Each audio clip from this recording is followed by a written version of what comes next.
Miss হবে না আপনার পছন্দের টিভি শো। দেখুন জি5 অ্যাপে একদম ফ্রি।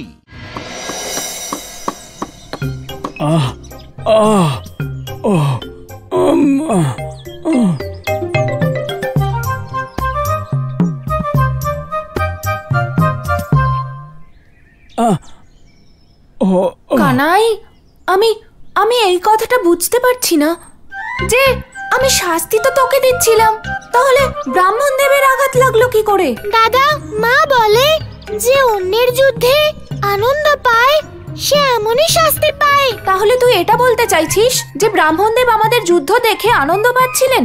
না দাদা, এটা আমি বলছি না, বরং ব্রাহ্মণ দেবের পরিস্থিতি দেখে এমন মনে হচ্ছে। কানাই, আমার তোর উপর এই জন্যই ভীষণ রাগ হয়।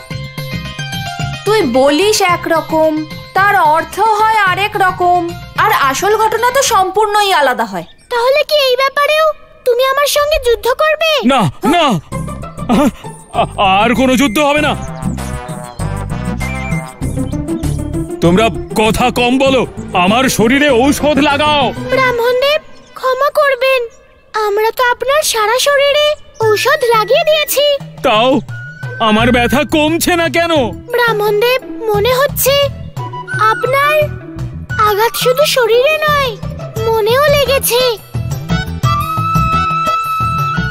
কিন্তু আমরা তো জানি না যে মনে কিভাবে ঔষধ লাগায়। কানাই, তোমার সমস্ত চাতুর্য আমি বুঝতে পারছি, কিন্তু যত কষ্ট তোমরা আমাকে দিয়েছো তার থেকে অনেক গুণ বেশি কষ্ট আমি দেব তোমাদের। ব্রাহ্মণদেব, আপনি আমাদের কোনো নতুন আদেশ দেওয়ার ব্যাপারে ভাবছেন, তাই না? না না না, হ্যাঁ কানাই, আমি ভাবছিলাম যে যখন উজ্জয়িনী এসেই পড়েছি তখন মহাকালের দর্শন করেই যাই, কিন্তু আমার শরীরে এতই যন্ত্রণা যে বুঝতে পারছি না যে পঞ্চকোশী যাত্রা কিভাবে করতে পারবো। শুধু এইটুকু বিষয় চিন্তা করবেন না ব্রাহ্মণ দেব, আমরা করাবো আপনাকে পঞ্চকোশীর যাত্রা। হ্যাঁ দাদা, ব্রাহ্মণ দেবের পঞ্চকোশী যাত্রার প্রস্তুতি তাড়াতাড়ি করো। ঠিক আছে কানাই।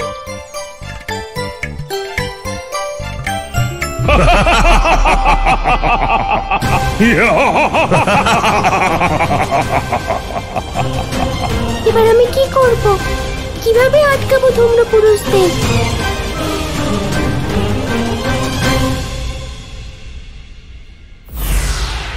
নারায়ণ নারায়ণ, প্রণাম দেবী। দেবর্ষি, আপনি এই যজ্ঞকুণ্ডে?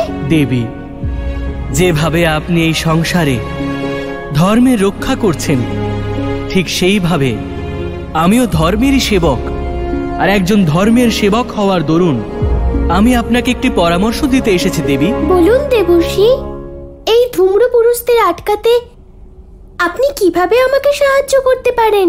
দেবী, ধূম্রদেবকে শুধুমাত্র আপনি ধূম্রদেবী রূপেই ধারণ করতে পারেন, অন্যথা অন্য কোনো উপায়ে ধূম্রদেবকে থামানো অসম্ভব। কিন্তু দেবর্ষি, আমি ধূম্রদেবীর রূপ কিভাবে ধারণ করব?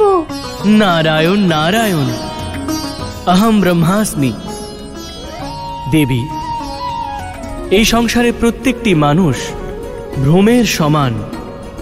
দেবী, আপনার মধ্যে এত শক্তি, যদি আপনি চান তাহলে এই সংসারে যে কোনো রূপকে আপনি ধারণ করতে পারেন। নারায়ণ নারায়ণ। দেবর্ষি কি সত্যি বলছিলেন? আমাকে এটা পরীক্ষা করে দেখতে হবে।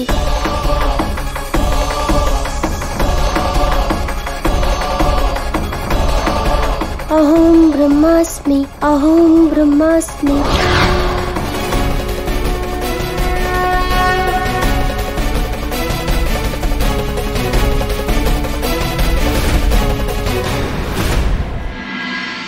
দাঁড়াও বালক, অশ্বের কোনো প্রয়োজন নেই। আমার ইচ্ছে হলো যে রথ তোমরা দুজন টানবে।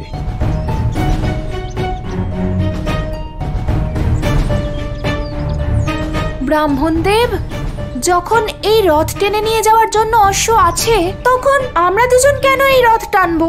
ব্রাহ্মণদেব তোমার শক্তির পরীক্ষা নিতে চাইছেন। কিন্তু কানাই, যার কাজ তারই করা উচিত। এটা তো আমাদের কাজ নয়।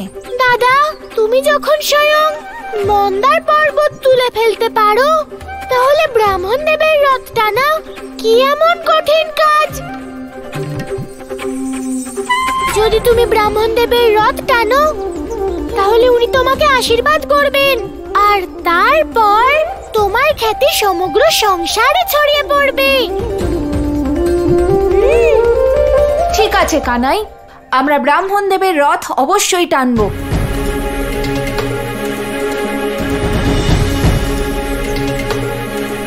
ব্রাহ্মণ দেব, আমি জানি যে আপনি কি করার চেষ্টা করছেন, কিন্তু আমি না দাদার ধৈর্য ভাঙতে দেব, না আমার ধৈর্য।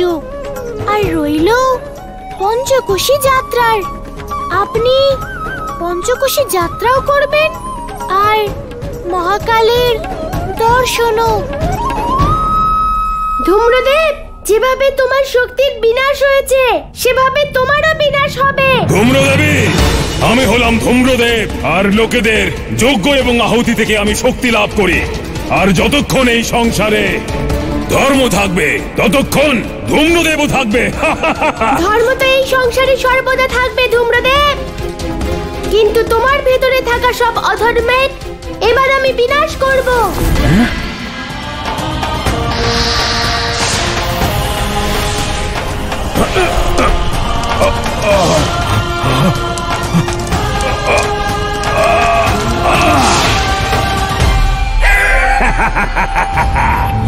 আমার বিনাশ কেউ করতে পারবে না।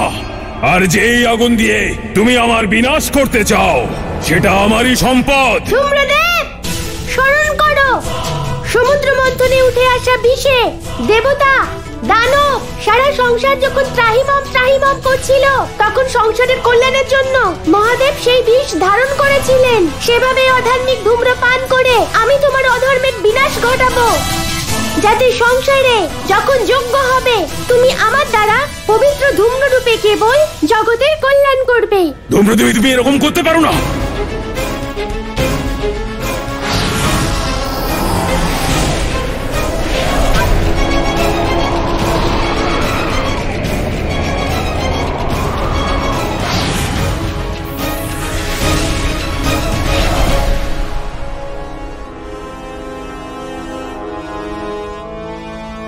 ধূম্রদেবীর অধর্ম সমাপ্ত হয়ে গেছে, এখন তার অশুভ প্রভাবও সংসার থেকে দূর হয়ে যাবে।